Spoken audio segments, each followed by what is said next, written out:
everyone's got the potential to be rich, but not everyone is meant to be rich.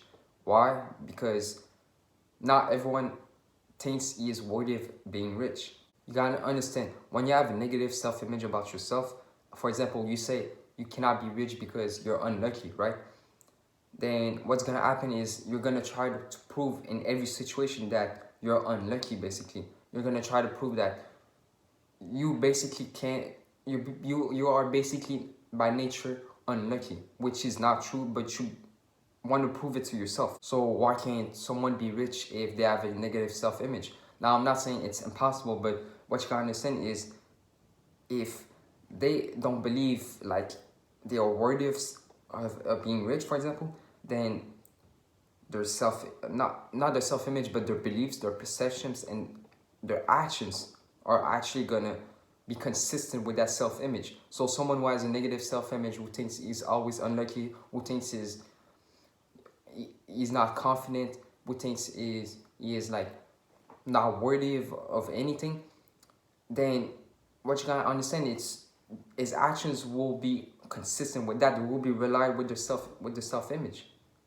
You can't have a negative self-image and do things that you know are the opposite. You cannot have actions like basically you cannot act like you're rich if you think you're not worthy of being rich. What you gotta understand is many people have this negative self-image, like me. I still do, but we have this negative self-image simply because of our past experiences, okay? And especially from childhood, but it might come from our parents, it might come from family, it might come from like school, especially school, because what you gotta understand is, for example, you failed at school, let's say you got rejected at school, then you took that rejection as you are someone who's worthy of just being rejected.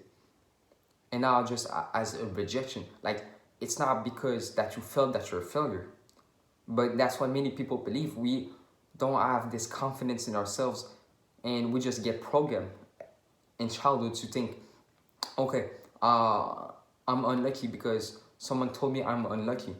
Just because we're playing a game, a board game, then and I got unlucky, then it means I'm probably unlucky. Maybe because I got unlucky like five times in a row, then that means I'm probably someone who's naturally unlucky. And now people believe that for the rest of their life. And like I said, they're gonna try to prove it in every situation. Every situation they have where they're unlucky is gonna be proof for them that they are unlucky by nature. So you gotta reflect on these past experiences and try to journal about it so you can see like, bro, it's not true that you're like, for example, unlucky. It's not true. It's just from your past experiences. It's not true that you are a human that is designed to be unlucky, bro. That doesn't exist. You know, like I said, many people, they fail once or they fail like 5 times in a row, let's say, and now they think they're a failure.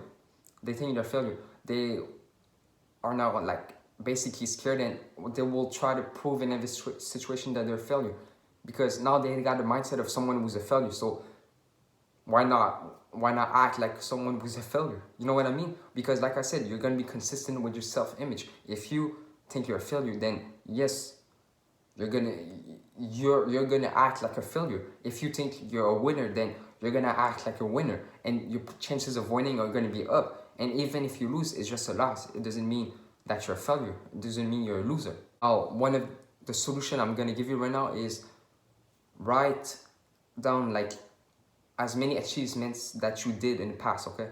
Like it can be small, it can be big, anything. Bro, to be honest, like let's say you learn how to cook oatmeal, for example. Write that down, because that proves that you're winning, like you can win. That proves that you're winning, like, because most of us, like human beings, like to just focus on the negative that happened in their life and not on the positive. They forget the positive and they just remember the negatives. So you gotta be able to know that you achieve things, because many people achieve a lot but they don't realize. You gotta be able, like you on self-improvement, bro, you've made like so much progress. Like I don't care what stage you're at, like I don't care how many years you've been in self-improvement. You already made like a huge progress just being on self-improvement, and that alone, like it will boost your self-confidence, it will boost your self-image, because you're gonna see you achieve things. actually achieve things. Because remember, if you want to be confident, then you want to achieve things. Okay, that's one of the best things, to be confident, and that also boosts your self-image. Okay,